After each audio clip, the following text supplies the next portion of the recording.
Hello दोस्तों, welcome to all of you. कैसे हैं आप सभी? मैं राहुल गुप्ता आप सभी का स्वागत करता हूं राधा कृष्णा एकेडमी के मंच पर।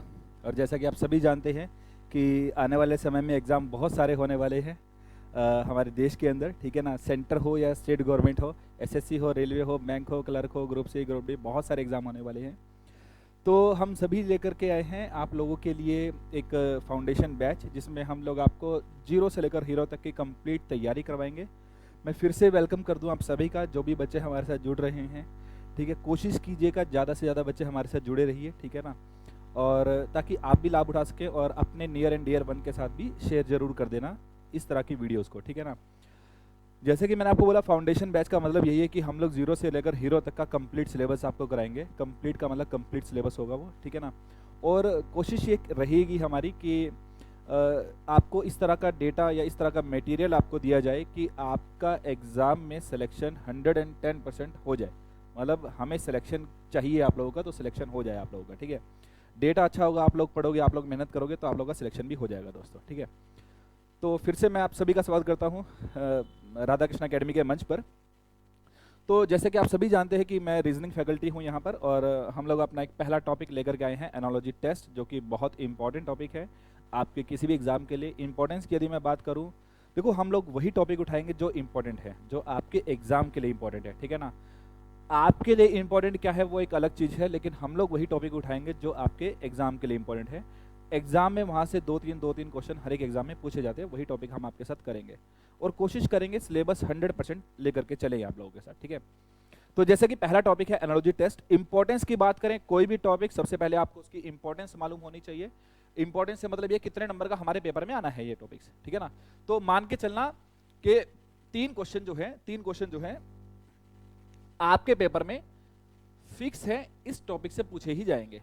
तीन क्वेश्चन फिक्स है इस टॉपिक से। कौन कौन से तीन क्वेश्चन या एनालॉजी टेस्ट में किस प्रकार के क्वेश्चन बनते हैं दोस्तों? तो सबसे पहला जो सबसे इंपॉर्टेंट क्वेश्चन बनता है वो बनता है वर्ड एनालॉजी से संबंधित। वर्ड एनालॉजी, वर्ड एनालॉजी ये इंपॉर्टेंट है। शब्द समरूपता, अच्छा कई बच्चे हमारे हिंदी मीडियम वाले हैं, तो मैं उनको बता दूं एनालॉजी का मतलब क्या होता है। सादृश्यता परीक्षण, सादृश्यता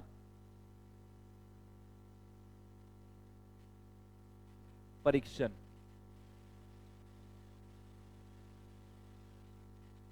या फिर इसी टॉपिक को बोला जाता है समरूपता।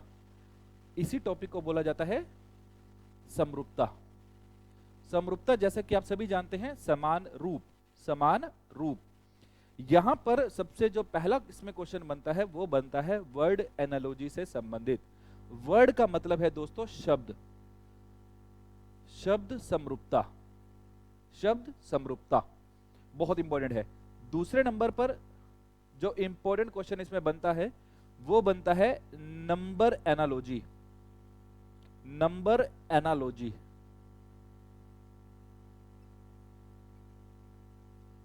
नंबर एनालॉजी, नंबर का मतलब है दोस्तों संख्या,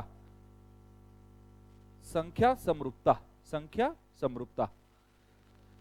तीसरे नंबर पर जो सबसे ज्यादा इंपॉर्टेंट है, मतलब पहले नंबर पर ये इंपॉर्टेंट है, दूसरे नंबर पर नंबर एनालॉजी इंपॉर्टेंट है, तीसरे नंबर पर जो इंपॉर्टेंट है वो मैं आपको बता दूं, वो है लेटर एनालॉजी दोस्तों, वो है लेटर एनालॉजी। लेटर का मतलब क्या होता है? अक्षर, अक्षर समरूपता। अक्षर समरूपता ये कहीं ना कहीं एक ऐसा टॉपिक है जो आपको देखने को मिलेगा कोडिंग डिकोडिंग वाले चैप्टर में। मतलब जो लॉजिक कोडिंग डिकोडिंग वाले हैं वही लॉजिक आपको यहाँ पर दिखाई देंगे। तो इसमें सबसे ज्यादा इंपॉर्टेंट है वर्ड एनालॉजी। इसके तीन क्वेश्चन आते हैं, मैं फिर से बता दूं। 1 दिसंबर 2022 मतलब पिछले साल सीजीएल प्री के पेपर स्टार्ट हुए थे, और उन पेपर में सभी पेपरों में इसके तीन क्वेश्चन पूछे गए थे, एक वर्ड से, एक नंबर से और एक लेटर से। तो लेटर ऑन जब इस चैप्टर को हम खत्म कर लेंगे तो आपके साथ वो टॉपिक भी, मतलब वो क्वेश्चन भी डिस्कस करेंगे जो पेपर में पूछे गए थे दोस्तों। तो स्टार्ट करते हैं सबसे पहले अपना वर्ड एनालॉजी से। वर्ड एनालॉजी जो कि इंपॉर्टेंट है, फिर से देखिएगा, टॉपिक का नाम है एनालॉजी टेस्ट। स्टार्ट करते हैं word analogy.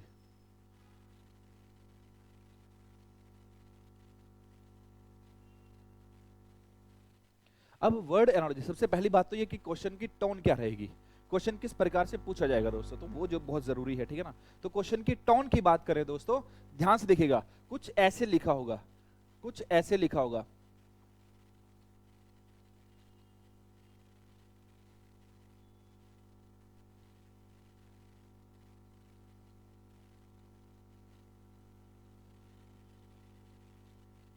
India is to Delhi, India is to Delhi,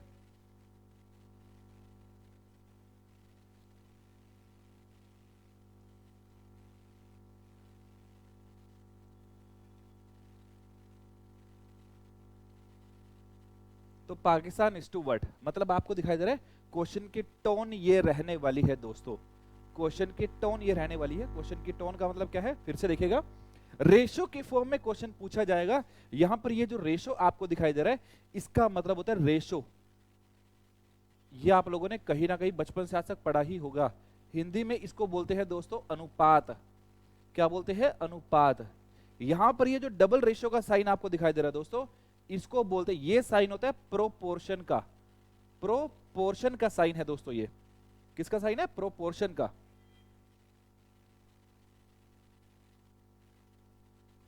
proportion का मतलब होता है दोस्तों समान अनुपात, समान अनुपात। समान का मतलब ये जो साइन है ये इक्वलिटी का सिंबल है, इक्वल का सिंबल है दोस्तों। किसका सिंबल है, इक्वल का, इक्वलिटी का सिंबल है।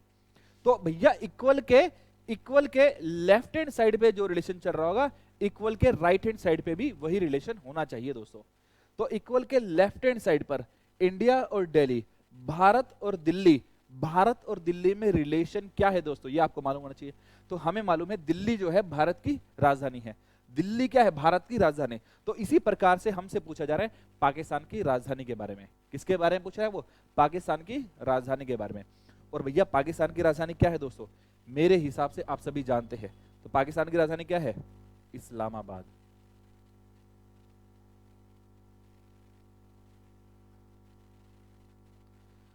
इस्लामाबाद।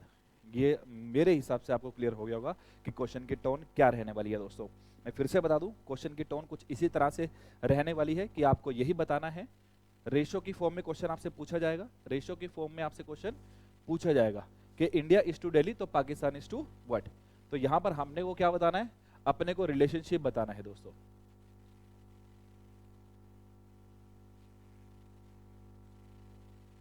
अपने को रिलेशनशिप बताना है, ठीक है ना। तो एक टाइप आपको पता लग गया, टाइप क्या पता लग गया कि देश और उनकी राजधानियों के ऊपर एक क्वेश्चन पूछा जाता है, चाहे आपका पेपर स्टेट गवर्नमेंट का हो, हरियाणा एसएससी का हो, रेलवे का हो, ग्रुप डी हो, ग्रुप सी हो, मतलब आपका एसएससी का सीजीएल हो, सीएचएस हो, एमटीएस हो, जीडी हो, कोई भी पेपर हो, एक क्वेश्चन तो यहां से वर्ड एनालॉजी से पूछा जाएगा। और वर्ड एनालॉजी से जो क्वेश्चन पूछा जाएगा उनमें भी देश और उसकी राजधानियां, देश और उसकी कैपिटल, कंट्री और कैपिटल बहुत इंपॉर्टेंट है, पूछा ही जाता है क्वेश्चन। कंट्री और कैपिटल से क्वेश्चन कंफर्म पूछा जाता है। जैसे कुछ एक देश है उनकी राजधानी ये अपने को मालूम होनी चाहिए। जैसे मान लीजिए आपसे पूछ लिया जाए, आपसे पूछ लिया जाए जापान की राजधानी, जैसे इंडिया इज टू दिल्ली तो जापान इज टू व्हाट। तो भैया जापान की राजधानी क्या है, क्या है, जल्दी से बताते रहिएगा। या आप लोगों के कमेंट आने चाहिए, ठीक है ना, ताकि हमें भी पता लगता रहे आप लोग पढ़ रहे हैं। तो जापान की राजधानी क्या है दोस्तों, टोक्यो। बहुत बढ़िया, जापान की राजधानी क्या है, टोक्यो। बहुत ही बढ़िया। इसी प्रकार से और भी बहुत सारे देश हैं, हमारे पड़ोसी देश हैं। जैसे आपसे पूछ लिया जाए नेपाल की राजधानी क्या है, नेपाल की राजधानी क्या है दोस्तों। तो भैया नेपाल की राजधानी क्या है, बहुत बढ़िया, काठमांडू।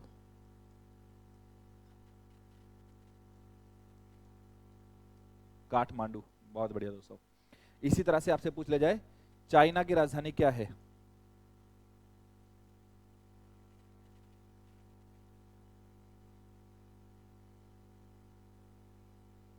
बीजिंग। बीजिंग, चाइना की राजधानी क्या है दोस्तों, बीजिंग।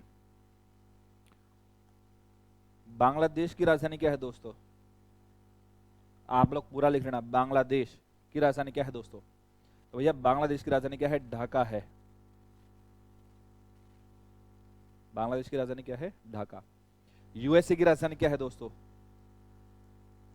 वॉशिंगटन डीसी है, वॉशिंगटन डीसी। मतलब ये सब चीजें आपको मालूम होनी चाहिए दोस्तों, ये सब चीजें आपको मालूम होनी चाहिए, बहुत मतलब इंपॉर्टेंट है। एग्जाम में एक क्वेश्चन देश और उसकी राजधानी से पूछा जाता है। जैसे मान लीजिए आपसे पूछ लिया जाए Iran is to what,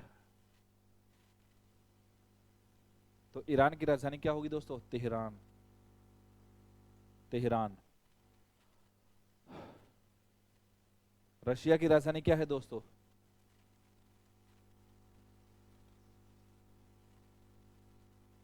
Moscow. मतलब ये सब चीजें आपको मालूम होनी चाहिए। एक क्वेश्चन कंफर्म यहां से पूछ लिया जाता है दोस्तों, कंफर्म एक क्वेश्चन पूछा ही जाएगा। इसी प्रकार से और भी बहुत सारे देश है, जैसे मंगोलिया की राजधानी क्या होगी दोस्तों?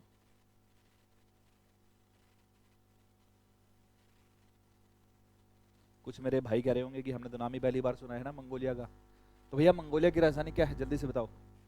मंगोलिया की राजधानी क्या है? उलान बटोर। उलान बटार, ठीक है जी। भूटान की राजधानी क्या है?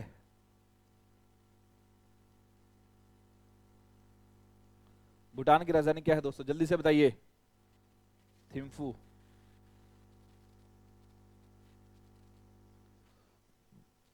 थिम्फू।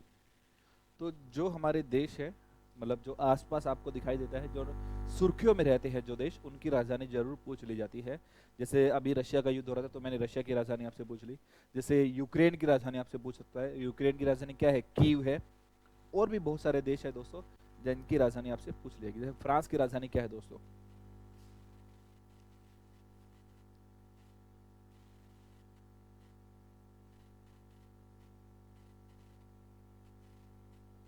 पेरिस।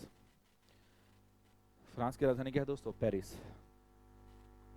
तो आशा करता हूं कि आपको समझ में आ गया होगा, ये टाइप समझ में आ गया होगा। आगे बढ़ते हैं। देश और राजधानियों से क्वेश्चन पूछ लिया जाता है। अगला क्वेश्चन फटाफट से देखिएगा दोस्तों, अगला क्वेश्चन फटाफट से देखिएगा दोस्तों।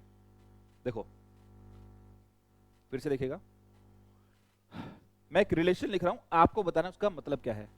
तो जैसे देश और उसकी राजधानियां, उसी प्रकार से हमारे जो राज्य हैं उनकी राजधानियां भी आपको मालूम होनी चाहिए। पूछता नहीं है लेकिन पता होनी चाहिए। बहुत सारे बच्चे को, हमारे को मालूम भी नहीं होता कि हमारे जो राज्य हैं उनकी राजधानियां क्या होंगी। आपको मालूम होनी चाहिए। मैंने आपको एक टाइप बता दिया। एक और टाइप है जो कि आपके साथ डिस्कस कर रहा हूं। जैसे मान लीजिए कुछ ऐसा क्वेश्चन आ गया,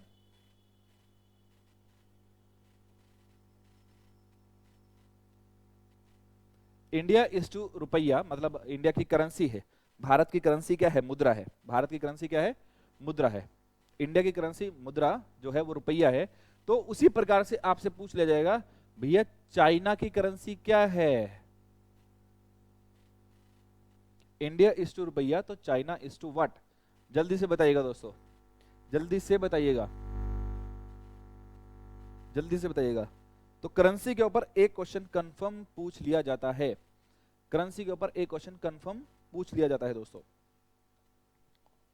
इसी प्रकार से जापान की करेंसी आपसे पूछी जाएगी।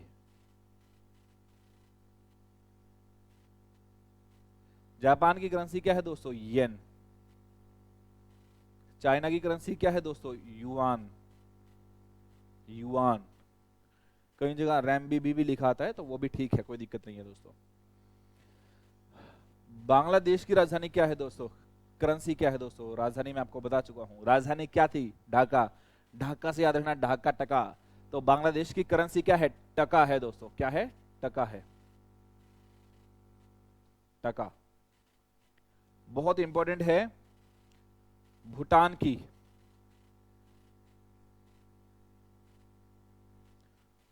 भूटान की करेंसी क्या है? मुद्रा क्या है दोस्तों? बहुत बढ़िया, हमारे बहुत सारे बच्चों को मालूम है। नगुलत्रम।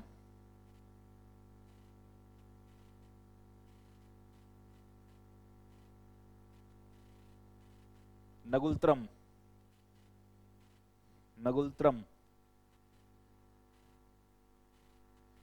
आशा करता हूं कि आपको यहां तक चीजें अच्छे से समझ में आ रही होंगी दोस्तों। तो देश और उनकी मुद्रा के ऊपर एक क्वेश्चन पूछ लिया जाता है।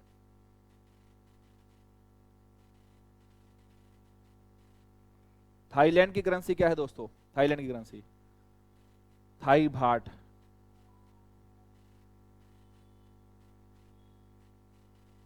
थाई भाट। तो देश और उनकी मुद्रा से संबंधित एक क्वेश्चन भी पूछ लिया जाता है दोस्तों। आशा करता हूं कि आपको ये चीजें अच्छे से समझ में आ रही होंगी, ठीक है ना। यूएससी की आपसे नहीं पूछेगा भाई, मैं आपको बता दूं, यूएससी की तो आपसे नहीं पूछेगा। यूएससी की सभी को मालूम है क्या है, डॉलर है। यूएससी क्या है, डॉलर है, ये आपसे नहीं पूछेगा। आपसे पूछ लेगा जैसे कुवैत की क्या है,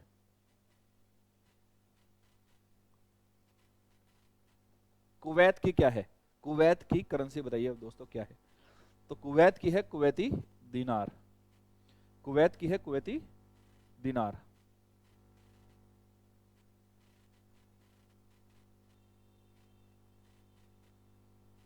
कुवैती दीनार।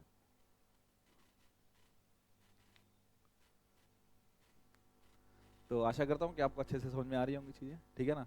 जैसे सऊदी अरब की क्या है, रियाल है। सऊदी अरब की क्या है, रियाल है। साउथ अफ्रीका की क्या है,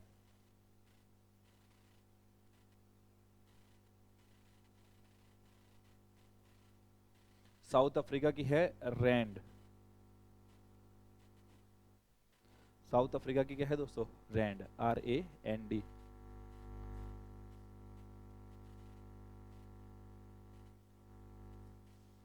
बहुत ज़रूरी है ये सब करेंसी वगैरह याद करना, तो कोशिश करना कि जल्दी से जल्दी, जितनी जल्दी हो सके आप याद कर सके दोस्तों। करेंसी के बाद एक क्वेश्चन हमसे पूछा जाता है, डिस्कस कर, जैसे टर्की की क्या है, टर्की की बहुत बार पूछा गया है, एक बार देख लेना दोस्तों। टर्की की है लीरा, टर्की की क्या है, लीरा है। टर्की की करेंसी क्या है, लीरा है। बहुत बढ़िया, आगे बढ़ते हैं दोस्तों, एक नया टाइप डिस्कस करते हैं आपके साथ। फटाफट से देखिएगा, फटाफट से देखिएगा।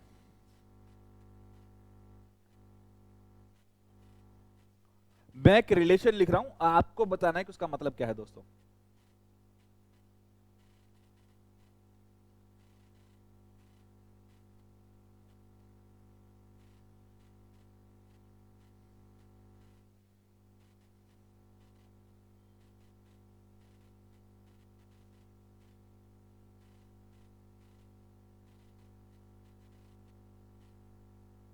जैसे लिखा हुआ है दोस्तों, ईरान इज टू मजलिस, तो India is to what,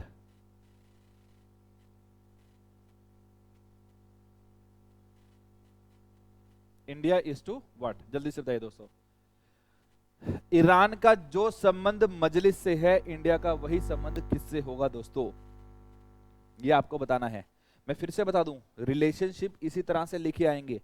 Haryana के पेपर में कभी कभार चीजें अलग तरीके से लैंग्वेज आधारित क्वेश्चन आ जाता है, जैसे ये क्वेश्चन है सीजीएल रेलवे में पूछा गया, इस तरह से पूछा जाता है। रेशो की फॉर्म में हरियाणा में भी पूछा जाता है, रेशो की फॉर्म में।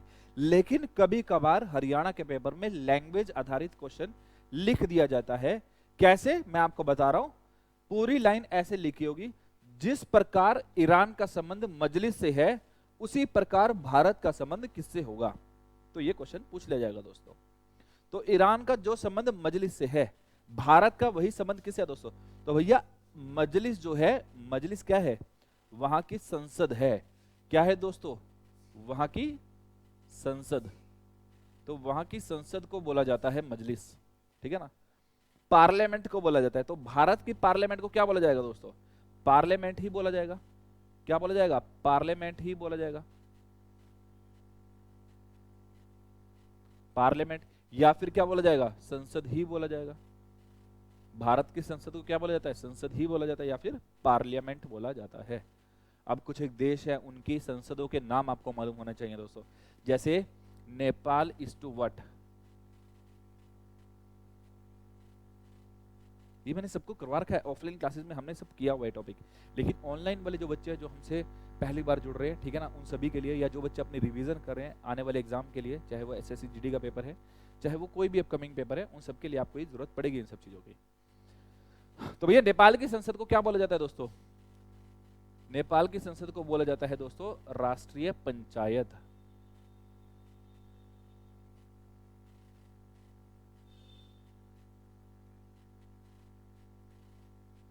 राष्ट्रीय पंचायत बहुत इंपॉर्टेंट है, ठीक है ना, पूछा जाता है बहुत बार।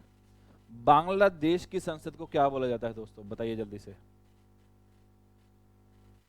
बांग्लादेश की संसद को क्या बोला जाता है? बांग्लादेश की जो संसद है उसको बोला जाता है दोस्तों जातीय संसद।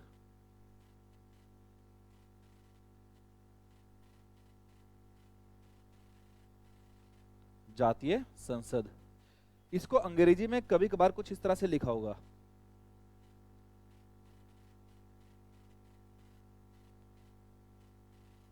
जातियों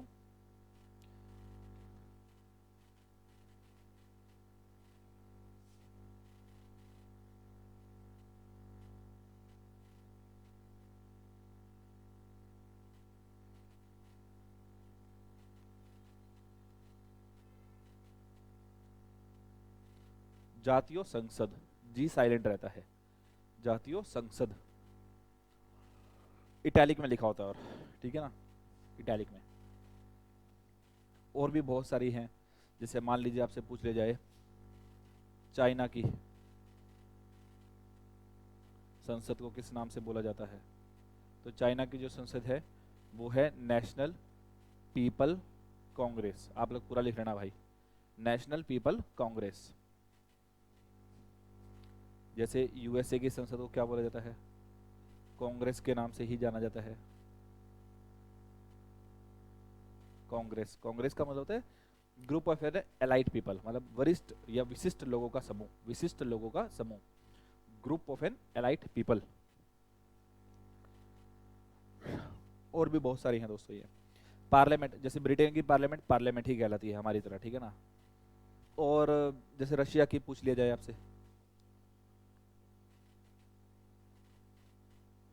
रशिया की है ड्यूमा, ड्यूमा। बहुत इंपॉर्टेंट है जापान की, जापान की, जापान की संसद को दोस्तों बोला जाता है diet.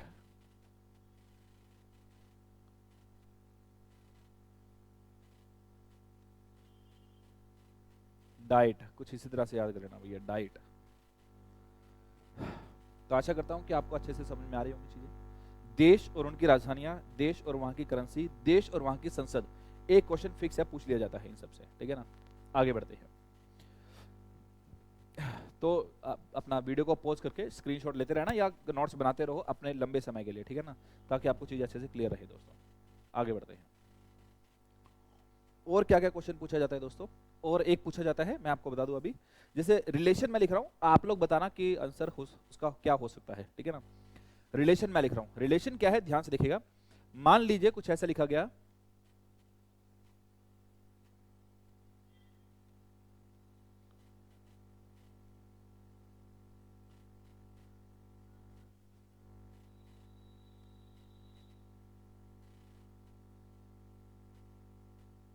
Doctor is to clinic तो teacher is to what, doctor is to clinic तो टीचर इज टू व्हाट। तो क्या आंसर होगा दोस्तों, जल्दी से बताइएगा। डॉक्टर का जो संबंध क्लिनिक से है, टीचर का वही संबंध किससे होगा। तो भैया आप सभी जानते हैं डॉक्टर का संबंध क्लिनिक, क्लिनिक उसका वर्क प्लेस है, डॉक्टर का वर्क प्लेस। तो मतलब ये जो रिलेशन है ये क्या है, मैं आपको बता दूं, कोई भी वर्कर, कोई भी वर्कर और उसका वर्किंग प्लेस, और उसका वर्किंग प्लेस, कोई भी कामगार और उसका कार्यस्थल, कोई भी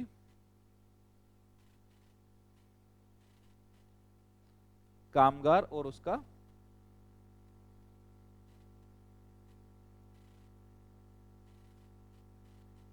कार्यस्थल।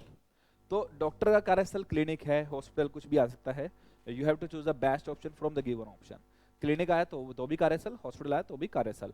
तो टीचर का वर्किंग प्लेस क्या होगा दोस्तों, टीचर का वर्किंग प्लेस क्या होगा, स्कूल। टीचर का वर्किंग प्लेस क्या होगा दोस्तों, स्कूल। टीचर का वर्किंग प्लेस क्या होगा दोस्तों, स्कूल होगा। इसी प्रकार से बहुत सारे हैं, जैसे इंजीनियर का क्या होगा, साइट हो जाएगा दोस्तों। इंजीनियर का वर्किंग प्लेस क्या हो जाएगा, साइट। जैसे कंस्ट्रक्शन साइट हो गई, ठीक है ना, कंस्ट्रक्शन साइट हो गई। इसी प्रकार से आपसे पूछ लिया जाएगा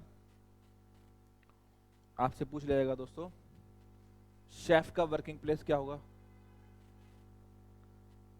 शेफ का वर्किंग प्लेस क्या होगा दोस्तों? बताइए जरा जल्दी से।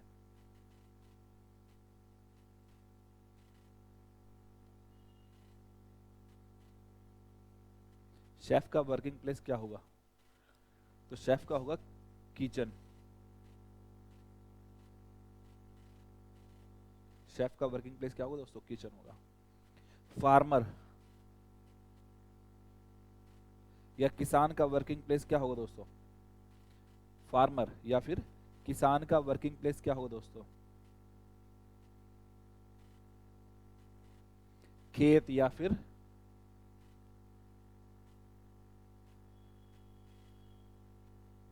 फील्ड।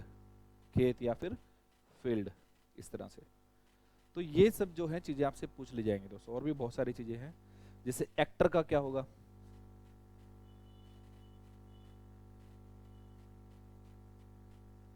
एक्टर का वर्किंग प्लेस क्या होगा दोस्तों? एक और आता है आर्टिस्ट। ये दोनों लगभग दिखने में एक जैसे ही हैं। एक्टर का होगा थिएटर, थिएटर एक्टर है। और आर्टिस्ट का होगा स्टेज। आर्टिस्ट का होगा स्टेज, इस तरह से। तो आशा करता हूं कि आपको चीजें अच्छे से क्लियर हो रही होंगी दोस्तों, ठीक है ना। आपके एग्जाम के लिए बहुत इंपॉर्टेंट है। मैं फिर से बोल रहा हूं, अगर आप लोगों को वीडियो समझ में आ रही है, अच्छी लग रही है वीडियो, तो चैनल को एक बार लाइक शेयर सब्सक्राइब जरूर कर देना। वीडियो को भी लाइक कर देना, इससे हमें मोटिवेशन मिलता है दोस्तों, ठीक है ना। तो ये काम जरूर कर देना, थोड़ा सा अच्छा लगता है, मोटिवेशन मिलता है। तो वर्कर, उसका वर्किंग प्लेस के बाद एक और टाइप है जो कि हम आपके साथ डिस्कस करेंगे अभी, देखिएगा फिर से। देखो, कुछ ऐसे अगर लिखा होगा, इसका क्या मतलब है बताइए? Doctor is to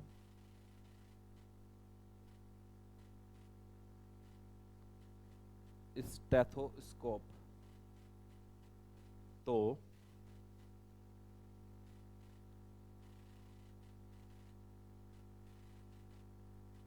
teacher is to what? Doctor is to stethoscope. अब ये मैं एक बात बता दूं, जो बच्चे मेरे भाई हिंदी वाले हैं उनके लिए भी स्टेथोस्कोप इंग्लिश में हिंदी में ऐसे ही लिखा आएगा, स्टेथोस्कोप ही लिखा आएगा, ठीक है ना, स्टेथोस्कोप ही लिखा आएगा, तो कुछ और नहीं लिखा आएगा वहां पर उसको। अब ये क्या है? ये है कोई भी वर्कर, कोई भी वर्कर, रिलेशन क्या है उसका, मैं रिलेशन की बात कर रहा हूं। कोई भी वर्कर और उसका वर्किंग टूल, और उसका वर्किंग टूल, कोई भी वर्कर और उसका वर्किंग टूल, मतलब कोई भी कामगार और उसका औजार।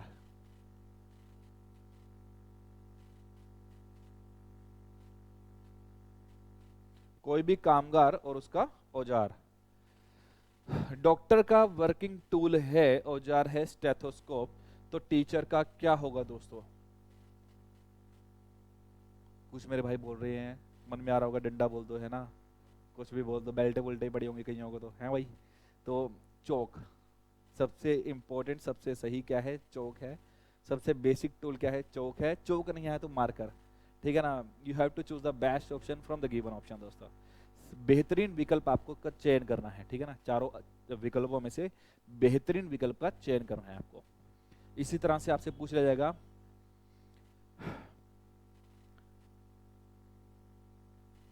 शेफ का वर्किंग टूल क्या होगा दोस्तों? जल्दी से बताइए, शेफ का वर्किंग टूल क्या होगा? बहुत सारे बच्चे सोच रहे होंगे कड़छी, कड़ाही है, कुछ भी बोल दो। तो भैया इसका सही वर्किंग टूल क्या होगा? नाइफ। नाइफ। शेफ का वर्किंग टूल क्या होगा दोस्तों?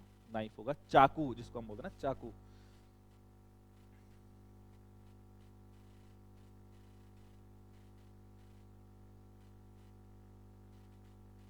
फार्मर का वर्किंग टूल क्या होगा दोस्तों? फार्मर का क्या होगा?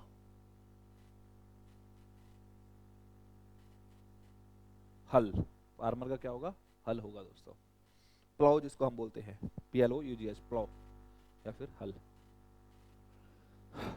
और भी बहुत सारे हैं, जैसे टेलर का क्या होगा? या फिर बार्बर का क्या होगा?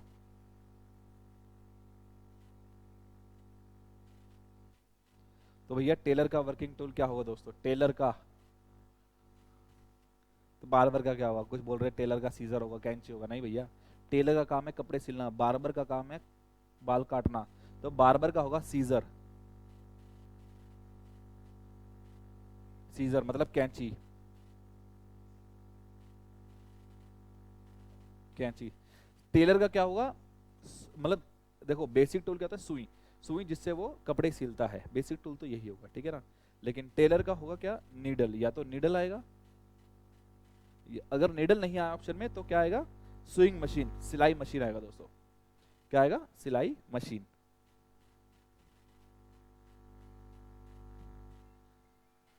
सिलाई मशीन होगा दोस्तों, ठीक है।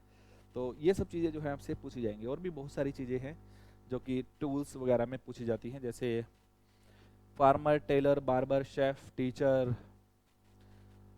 पुलिस का क्या होगा? पुलिस, पुलिस मैन का क्या होगा? मतलब पुलिस का वर्किंग टूल क्या होगा? हैंडकफ्स, हथकड़ी। पुलिस का क्या होगा? हथकड़ी होगा दोस्तों।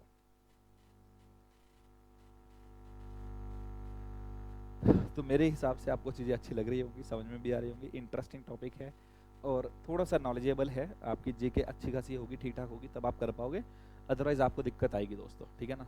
तो जीके जो है वो आपको इम्प्रूव करनी होगी, जैसे भी आप चाहें किसी भी प्रकार से, तो वो तो खुद ही करनी पड़ेगी, ठीक है ना।